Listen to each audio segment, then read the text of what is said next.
하나님의 말씀을 봉독하겠습니다. 신명기 24장 19절에서 22절까지의 말씀입니다. 구약성경 299면 어간에 있습니다. 신명기 24장 19절에서 22절까지의 말씀입니다. 내가 밭에서 곡식을 벨 때에 그 한 뭇을 밭에 잊어버렸거든 다시 가서 가져오지 말고 나그네와 고아와 과부를 위하여 남겨두라.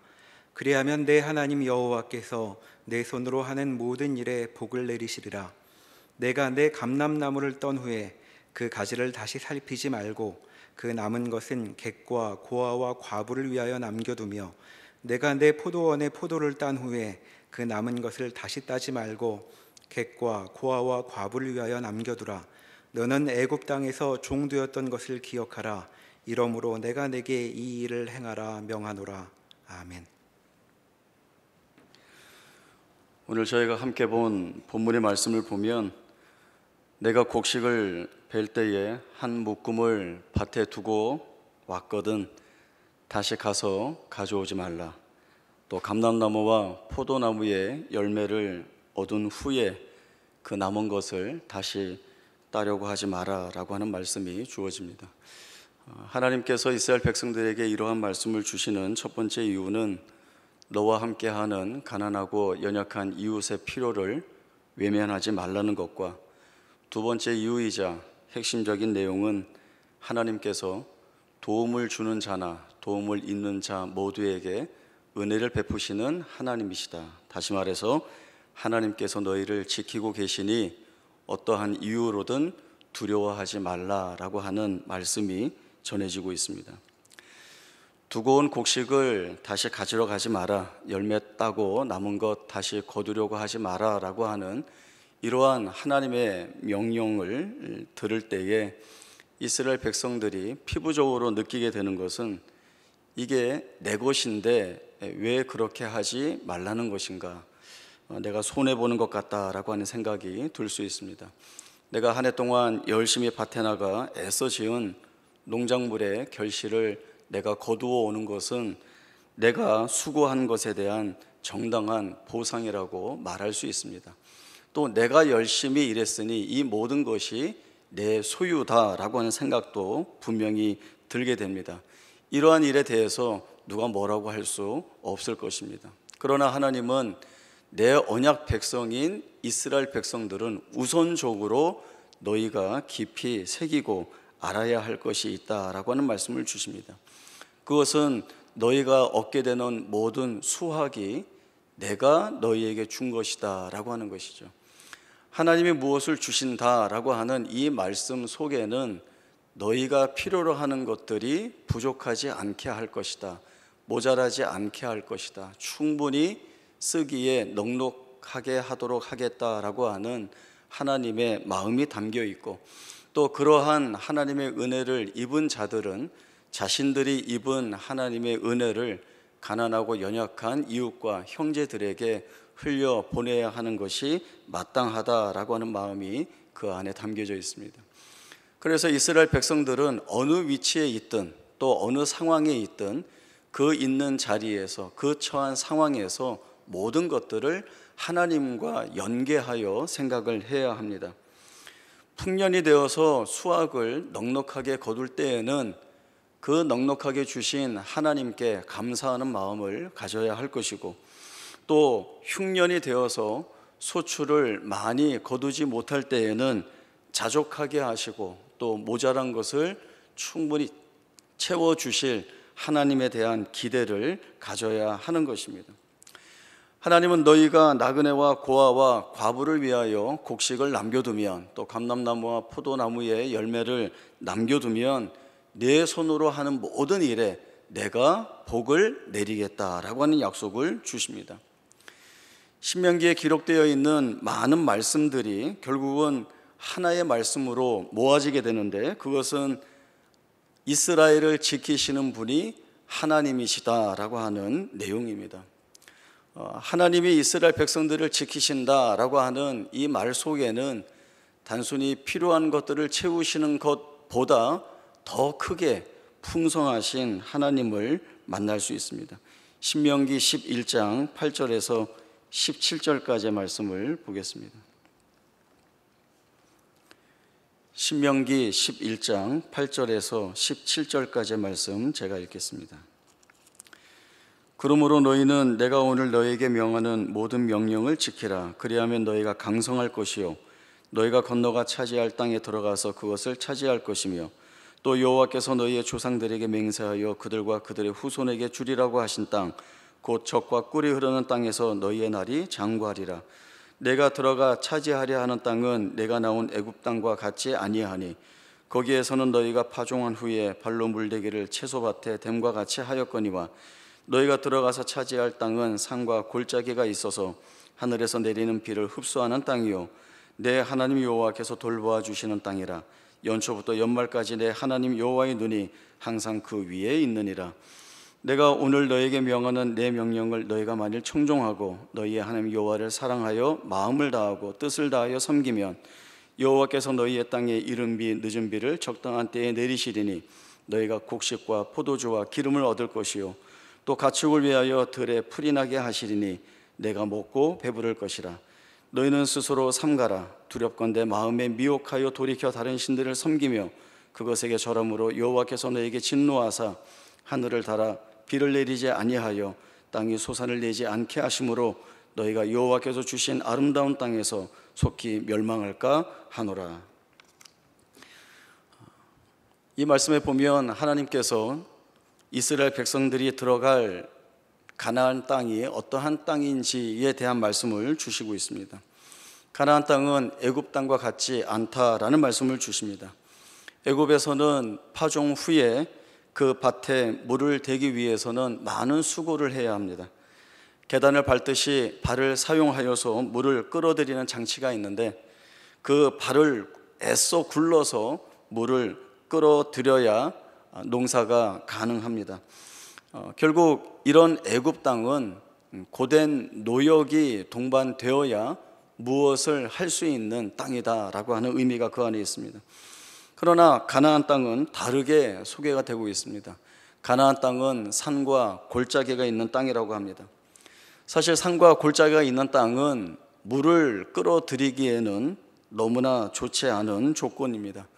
농사를 지어야 하는 이유로 본다면 최악의 땅이 바로 이 산과 골짜기가 있는 땅이라고 말할 수 있겠습니다. 그래서 산과 골짜기에 사는 사람들은 하늘에서 내리는 비에 전적으로 의존할 수밖에 없습니다. 늘 그들은 하늘을 바라보고 살아야 합니다. 그러나 모세는 이 산과 골짜기인 이 땅이 비를 흡수하는 땅이라고 소개하고 있습니다. 하늘에서 내리는 비를 흡수하는 땅이라고 하는 것은 이 땅이 지니고 있는 그 모습 그대로가 아니라 하나님의 관여하심이 이 땅에 임하고 있다라고 하는 것을 우리에게 말씀해 주고 있습니다. 외적인 조건으로만 보자면 가나안 땅보다는 애굽이 훨씬 좋아 보입니다. 가나안 땅은 모든 것이 열악해 보입니다. 그러나 이 가나안 땅이 하나님의 관여하심과 통제 아래에 있다고 말씀하고 있습니다. 운이 좋아서 적절한 때에 비가 내리는 그런 땅이 아니라 하나님이 완벽하게 통제하시는 땅이라는 말씀을 하고 있습니다. 그렇기에 이 가나안 땅에는 이른 비와 늦은 비가 적당한 때에 때를 따라 내린다고 말씀합니다. 너무 이르지 않게 하시고 또 너무 늦지 않게 하십니다. 그래서 이 땅을 여호와께서 돌보아 주시는 땅이라고 말하고 여호와의 눈이 연초부터 연말까지 그 위에 항상 있다라고 말씀을 합니다. 이러한 말씀을 주시면서 이스라엘 백성들은 무엇이 중요한지를 봐야 하는 것입니다. 가나안 땅이 이런 땅이다라는 설명 전에 하나님께서 모세를 통하여 이스라엘 백성들에게 주신 말씀은 하나님의 말씀을 따라 하나님의 명령을 지키며 살라라고 하는 요구를 먼저 하십니다. 그러면 이 가나안 땅이 이른 비와 늦은 비가 때를 따라 내리고 여호와께서 돌보아 주심으로 인하여서 그 땅에서 풍성하고 넉넉하게 살 것이라는 말씀을 약속을 주시는 것입니다. 그러나 반대로 하나님의 명령을 지키지 않으면 이 가나안 땅이 변한다고 말씀합니다. 하늘이 닫힐 것이고 비가 내리지 않을 것이고 이 아름다운 땅에서 멸망할 것이라 말씀을 하십니다. 그래서 이스라엘 백성들은 이 가나안 땅에 들어갈 때에 제일 먼저 무엇을 해야 하는가 하면 이 땅에서 우리가 풍성한 수확을 얻기 위해서 어떻게 해야 되는가, 또 주변에 여러 이방 부족들이 많이 있는데 이들 가운데에서 우리의 안전을 확보하기 위해서 무엇을 해야 하는가 염려할 것이 아니라는 것입니다. 농사를 어떻게 하면 잘 지을까, 우리를 지켜줄 강력한 군대를 어떻게 양성할까, 이것이 이스라엘 백성들이 고민하고 풀어가야 할 문제가 아니라 하나님의 말씀을 따르고 그리고 하나님을 가까이 함으로 인하여서 그 명령에 따라 사는 것이 이 이스라엘 백성들에게 가장 필요한 것임을 말씀해 주고 있습니다. 이렇게 할 때에 이 가나안 땅은 더 이상 곡식이나 과실, 가축 등 소산을 늘리기 위해서 내가 책임져야 하는 땅이 아니라는 것입니다. 이 가나안 땅은 하나님이 책임지시는 땅이라는 말씀을 끊이지 않고 주고 있습니다. 그래서 가나안 땅에 들어가는 이스라엘 백성들에게 너희 게으르지 말아라, 아니면 낭비하지 말아라, 살기 위해선 더 열심히 일해야 된다, 이러한 말씀이 주어지는 것이 아니라 하나님의 말씀을 순종하고 그 명령에 따르는 것, 이것이 그 무엇보다도 비교할 수 없을 정도로 가장 중요한 것이라는 말씀을 주십니다. 이러한 하나님이 우리와 함께 하시니 두려워할 것 없다, 어떤 두려움 속에서도 이 하나님 놓치지 말아야 된다라고 하는 말씀이 끊임없이 주어지지만, 그리고 그 주어진 말씀대로 따라 살고 싶은 마음은 많지만, 그러나 이스라엘 백성들은 여전히 자기 삶의 주변에 있는 불안과 두려움의 요소에 마음을 빼앗기고 있습니다. 왜 그러는가 하면 그들의 눈에 걸리는 것들이 많이 있기 때문에 그렇습니다. 이방 민족과 전쟁을 하러 나갔는데 그 적군들의 말과 병거와 군사들이 많은 것을 보면 두려운 마음이 들 수밖에 없습니다. 적군이 나보다 훨씬 더 강력하다라고 하면 그 마음속에 전쟁을 하고자 하는 마음이 사라질 수밖에 없습니다. 두렵고 염려가 일어나고 전의가 상실됩니다. 그렇게 되면 도망가거나 항복할 수밖에 없죠. 그러나 이러한 이스라엘 백성들에게 하나님은 내가 너희와 함께하니 두려워하지 말라라고 하는 말씀을 주십니다. 이 말씀은 이스라엘 백성들이 어떤 상황에 있든지 간에 그 자리에서 승리할 것이다 라고 하는 약속이 주어지고 있다라고 하는 것입니다. 그래서 이스라엘 백성들은 자신들의 눈으로 보고 판단되는 불안하고 그리고 두려운 조건에 자신의 삶이 매이는 것이 아니라 우리와 함께 하신다고 하는 하나님의 이 약속이 우리에게 얼마나 큰 힘이 되는가, 이 약속을 주신 하나님이 얼마나 넉넉하게 일하시고 또 우리가 생각하지 못하는 것들을 다 이루어 주시는 하나님이신가에 대한 믿음을 발휘해야 하는 자리에 세움을 받게 됩니다.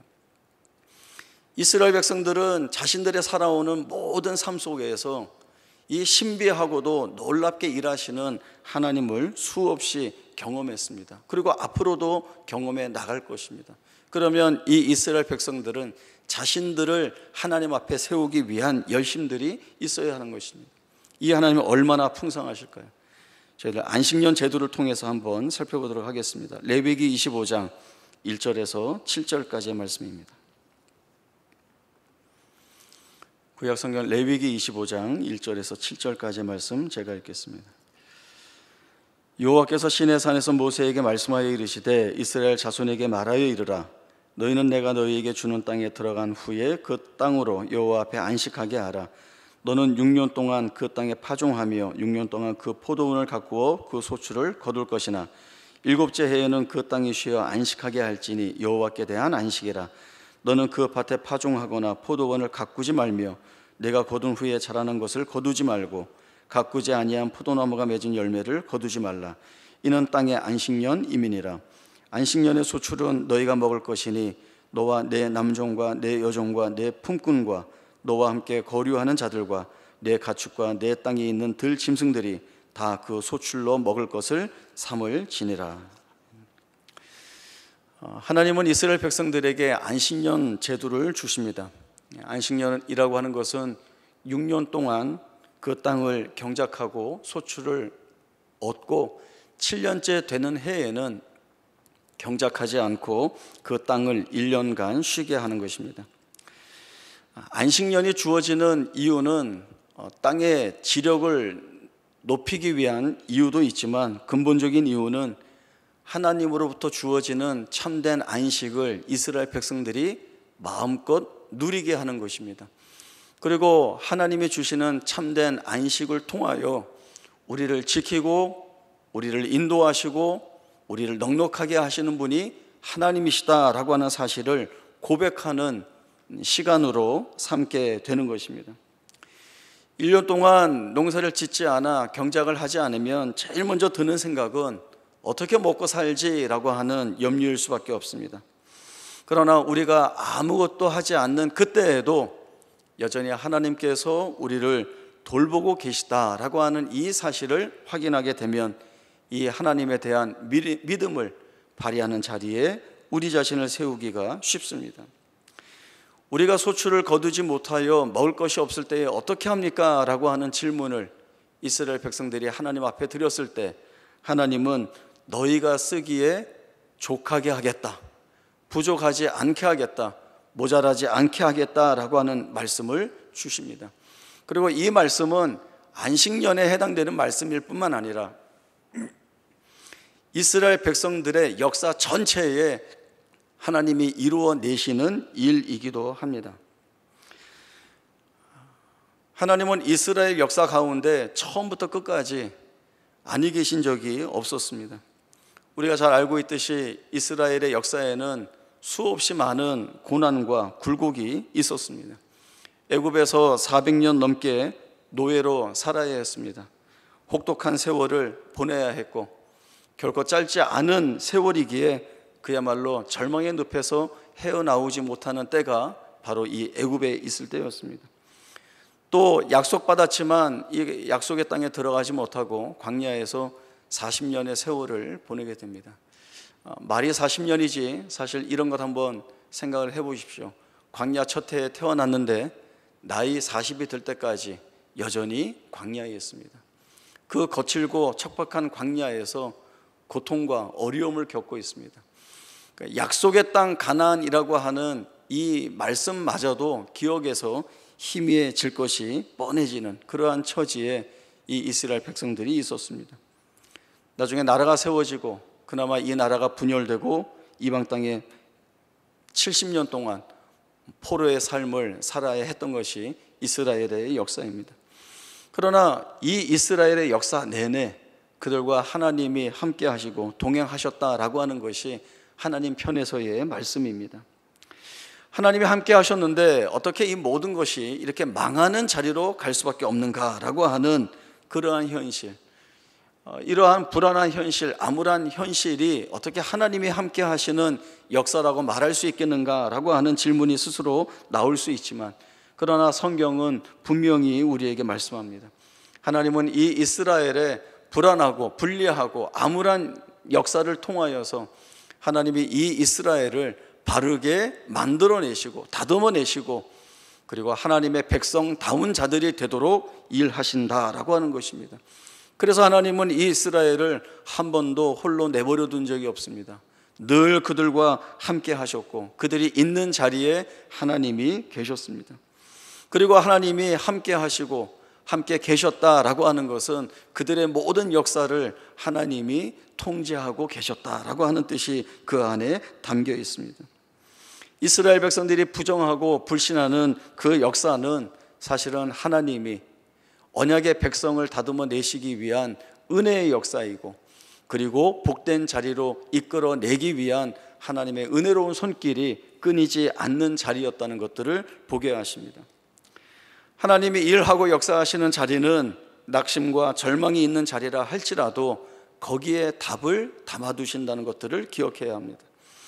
우리가 처해 있는 현실이 우리를 올가매든 또 우리를 무너뜨리든 상관없이 하나님은 거기에서 우리를 은혜 주시기 위해 털을 닦으시고 길을 열어내신다라고 하는 사실들을 놓치지 않아야 합니다. 하나님은 그렇게 일하시는 하나님이십니다. 우리의 현실이 우리가 볼 때에 이렇게 가다간 망하겠다, 이젠 끝이다 라고 비명지르는 그 자리에서조차도 하나님은 모든 것들을 바꾸어 내실 만한 하나님으로서 일을 하시고 그 바꾸어 내신 모든 것이 부르시고 택하신 자들에게 복이 되게 하시는 하나님이심을 우리에게 말씀해 주고 있습니다. 저희 시편 107편 33절에서 43절까지의 말씀 같이 찾아보겠습니다. 시편 107편 33절에서 43절까지의 말씀 저희가 한 절씩 교독해 보도록 하겠습니다. 시편 107편 33절에서 43절 한 절씩 교독합니다. 여호와께서는 강이 변하여 광야게 되게 하시며 샘이 변하여 마른 땅이 되게 하시며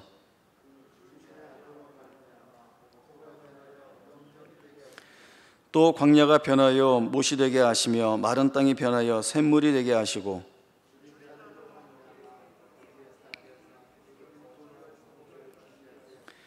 밭에 파종하며 포도원을 재배하여 풍성한 소출을 거두게 하시며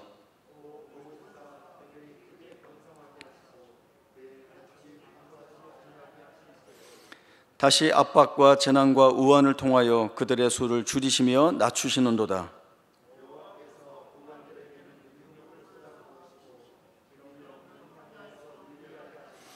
궁핍한 자는 그의 고통으로부터 건져주시고 그의 가족을 양떼같이 지켜주시나니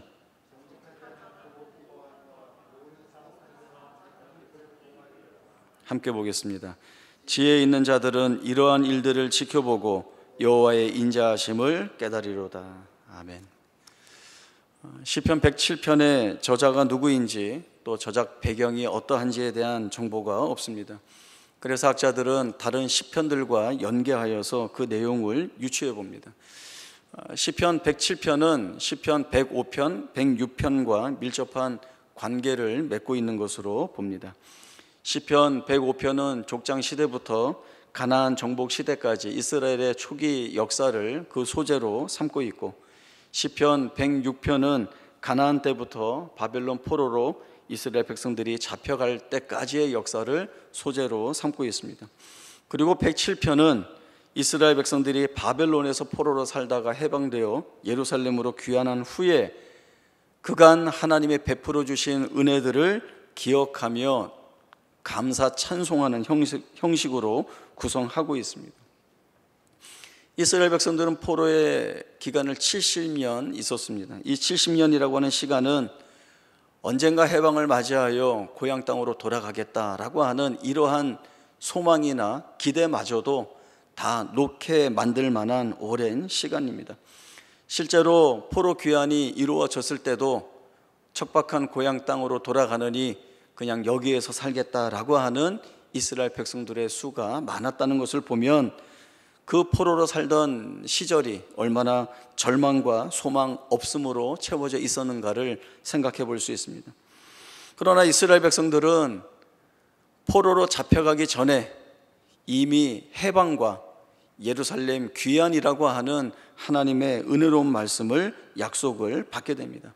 그렇기 때문에 이스라엘 백성들은 70년이라고 하는 세월을 포로로 잡혀가서 이제 한 해 한 해 더해져 가는 그러한 날들로 볼 것이 아니라 하나님이 약속하신 예루살렘으로 귀환하는 시대가 한 해 한 해 다가오는 시간이라고 하는 언약적 차원에서의 이해가 절대적으로 있어야 하는 것입니다. 물론 그 포로로서의 삶은 비참하고 피폐할 수 있습니다.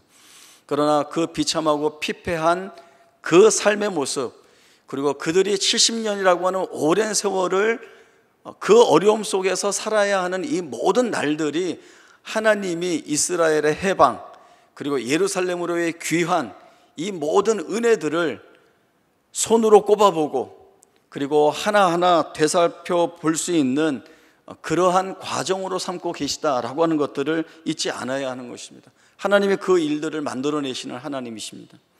강이 변하여 광야가 되게 하시고 샘이 변하여 마른 땅이 되게 하시는 하나님이십니다. 가축이 줄지 않게 하시는 하나님이시기도 하지만 압박과 재난과 우환을 통하여 가축의 수를 줄이시는 하나님이시기도 합니다.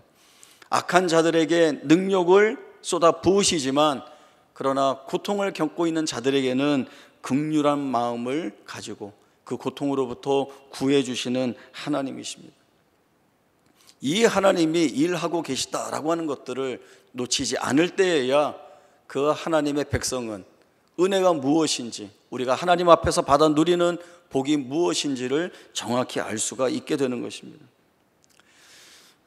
수도권을 중심으로 다시 확진자가 느는 바람에 오늘부터 다시 모든 교회가 온라인 예배로 전환되었습니다. 그동안 확진자 수가 통제되면서 줄어들었기 때문에 이제 끝나게 되는가 보다라고 하는 그러한 생각도 잠시 해봤었습니다. 그러나 다시 상황이 이렇게 되니까 허무한 마음도 듭니다.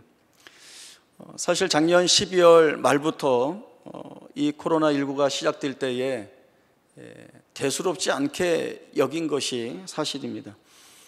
그동안 사스나 메르스도 있어서 물론 힘겨웠지만 잘 극복하고 이겼기 때문에 코로나도 그렇게 이길 수 있을 것이다 라고 하는 생각을 했습니다. 그러나 벌써 시간이 오래되었고 시간이 지나가면 지나갈수록 부정적인 생각이 많이 들고 있습니다.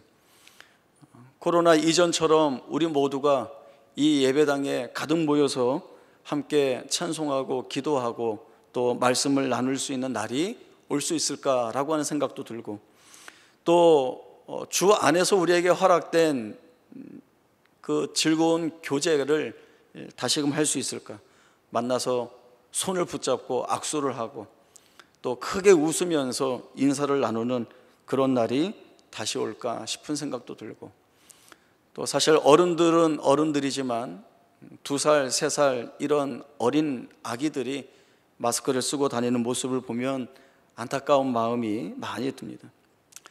다윗이 하나님께 소리쳤던 그 비명, 하나님 어느 때까지니까 라고 하는 이 비명이 오늘 우리가 지르고 있는 비명이지 않은가, 그런 생각이 듭니다. 어떻게 될지, 또 우리는 어떻게 해야 될지 알 수 없는 자리로 자꾸 내몰리고 있습니다. 그러나 하나님의 말씀이 우리에게 분명 주시는 것이 있습니다. 그것은 우리가 어떠한 자리에 있든지 간에 하나님께서 주시는 은혜를 끊지 않으신다는 것, 그리고 우리가 어떤 처지와 상황 속에 처해 있다 할지라도 우리를 손해보지 않게 하시겠다는 하나님의 뜻이 우리의 삶을 채운다, 인도하신다라고 하는 이 약속입니다. 그래서 우리는 이런 기도를 하나님 앞에 올릴 수 있습니다. 코로나로 인하여 하나님을 더욱더 가까이 할 수 있기를 기도할 수 있고, 또 이 코로나로 인하여 우리의 믿음이 더욱더 견고한 자리로 인도받기를 기도할 수 있습니다. 또 이 코로나로 인하여 우리의 삶을 이제는 이전과 다르게 온전히 하나님께 다 내어 맡길 수 있다라고 하는 그러한 삶이 되기를 기도합니다. 하나님은 고난과 환난 속에서도 하나님이 우리에게 어떠한 하나님이신지 알게 하십니다.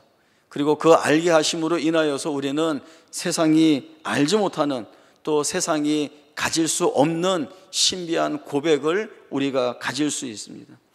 그 고백이라고 하는 것은 우리가 고난과 시련과 환난 속에 있다 할지라도 우리의 입술에서는 감사의 고백과 하나님을 향한 찬송이 끊이지 않을 것이다 라고 하는 것입니다.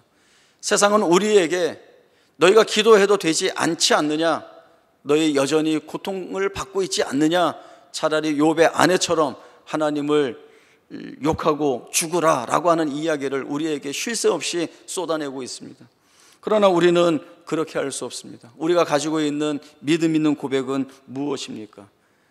우리가 처해 있는 모든 상황, 우리가 숨 한 번 내쉬는 이 시간, 우리가 침 한 번 삼키는 이 시간마저도 하나님이 우리를 붙들고 계시다라고 하는 약속입니다. 아무리 우리 눈에 부정적인 현실이, 그리고 무엇 기대할 만한 것들이 보이지 않는다 할지라도 바로 거기가 하나님이 우리를 위하여 일하신다라고 하는 것, 그리고 일하고 계시다라고 하는 사실을 우리가 알고 있기 때문에 그렇습니다.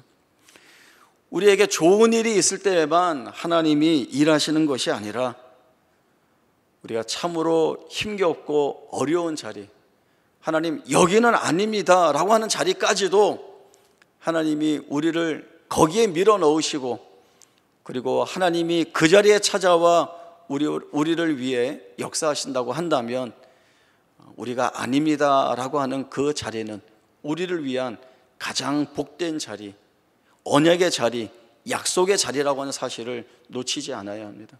우리가 이 같은 말씀에 모두가 아멘 할 수 있는 믿음을 가져야 하는 것입니다. 살면 살수록 깨닫게 되는 것은 우리의 생애가 우리의 손에 있지 않다라고 하는 것입니다. 우리의 마음속에서는 여전히 내 생애를 내가 책임지고 내가 붙들어 나가고 내가 할 수 있다라고 하는 자신만만함이 있지만, 그러나 하나님은 그 길을 돌이켜 하나님의 손에 모든 것들을 다 맡기는 자리로 나오라는 말씀을 끊이지 않고 우리에게 주시고 있습니다.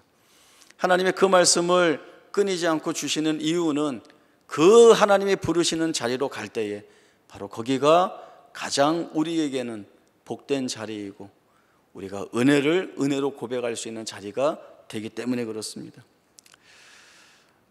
이런 이야기들 서로 많이 나눕니다. 코로나 때문에 이렇게 변해버린 삶, 또 우리의 바뀌어버린 일상, 현실, 여기에서 어떻게 해야 됩니까? 어떻게 해야 되겠습니까? 알 수 없습니다. 그러나 우리가 붙들고 있는 것 단 하나, 여기에서 하나님이 일하고 계시니 우리 포기하지 말고 잘 견디고 있자라고 하는 것입니다. 우리 눈에는 낙심과 절망과 어려움이 가득 산재해 있는 자리이지만, 그러나 하나님이 일하시는 중이라고 한다면 거기에 하나님이 담아놓으실 은혜는 우리가 받을 만큼 우리에게 부어주시고 우리에게 있어야 할 만큼 하나님이 책임지시기 때문에 우리는 두려워할 이유가 없는 것입니다. 그러니 그러한 질문 앞에 뻔한 답같이 보이지만 하나님에 대한 믿음 잘 붙들고 잘 견디는 것 외에는 없습니다 라고 하는 것이 우리가 믿음으로 대답할 수 있는 답이 되는 것입니다. 우리 모든 성도님들, 우리 다 함께 믿음으로 이 시대와 이 현실을 잘 이겨낼 수 있기를 바랍니다.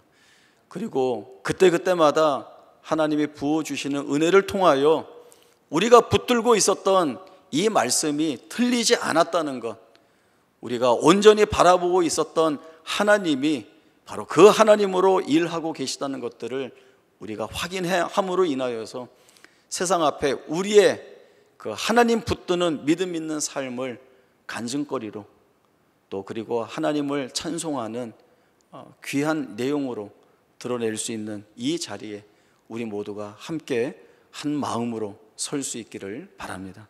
기도하겠습니다. 하나님 아버지, 늘 감사합니다. 어디를 둘러보아도 낙심과 절망한 것들 뿐이며 이 안에서 우리는 비명을 지를 수밖에 없습니다. 그러나 하나님 이 자리에 찾아오셨고 우리에게 은혜를 주시고 복을 주시고 내가 너희를 책임지니 두려워하지 말라는 말씀을 주셨습니다. 비록 우리는 사방으로 둘러싸여 있고 얽매여 있고 빠져나갈 기미가 보이지 않고 무엇을 해야 할지 알지 못하는 가운데 있지만, 그러나 하나님이 주신 약속의 말씀이 우리에게 있다는 사실, 이 하나만을 붙들고 하나님이 일하고 계시는 것, 우리에게 은혜를 주시고 계시는 것, 그리고 우리를 통하여 영광을 받으시겠다는 그 말씀을 주셔서 우리를 사용하고 계시다는 것을 믿음으로 붙들고 하나님의 일하시는 그 일들을 믿음의 눈으로 바라보며 우리를 세워주신 그 자리에서 하나님 붙들고 살아가리라는 귀한 다짐과 결심들이 우리에게서 끊이지 않는 샘과 같이 흘러나오는 믿음 있는 고백이 되게 하여 주옵소서. 그리하여서 넘어지지 않게 하시고 쓰러지지 않게 하시고 마침내 이기게 하시는 하나님께 영광 돌리며 감사와 믿음 있는 찬송을 올려드리는 우리 모두가 되게 하여 주옵소서. 거룩하신 예수님의 이름으로 기도하옵나이다. 아멘.